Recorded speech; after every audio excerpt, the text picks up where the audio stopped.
It's all the way.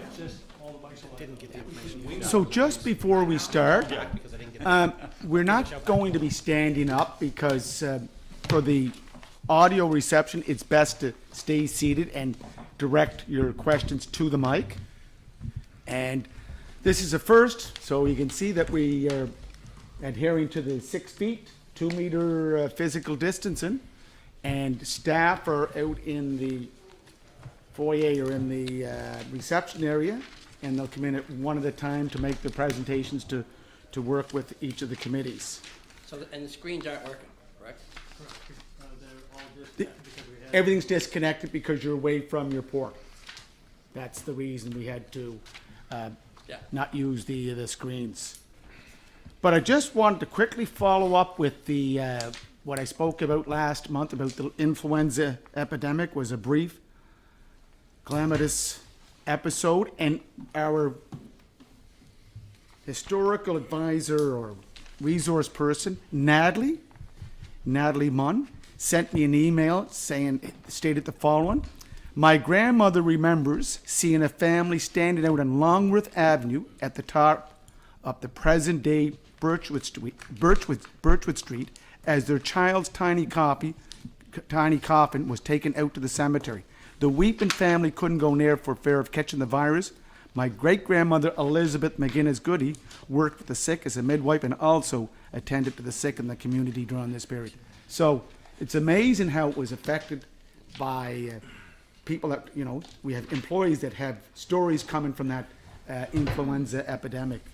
And Friday night, Councillor Yankoff and I were at the Black Lives Matter March, and I want to extend our respect for the Black Cultural Society of PEI and applaud their efforts in organizing this march. And this event was about the fight against racism, injustice, and striving for equality, fairness, and mutual respect. And lastly, I want to thank the police services. I'm sure you recognized it also, Councillor Yankoff, for the excellent show of presence and maintaining peace and good order. So a great job done by them all. And I just spoke to the chief. I thought there were close to 10,000. He said it was anywhere between 8 and 10,000 marchers. Yes, I was down there with my wife too, and there was a lot of. Were you there? And Tim Kaiser thought it was around 10,000. Yeah. And I did, I don't know if you noticed, but a lot of the marchers were trying to respect physical distancing, and many were wearing their mask. Like, I was quite impressed by the fact that they were adhering to that protocol. So again, a big thanks to the police services for their work. Call to order.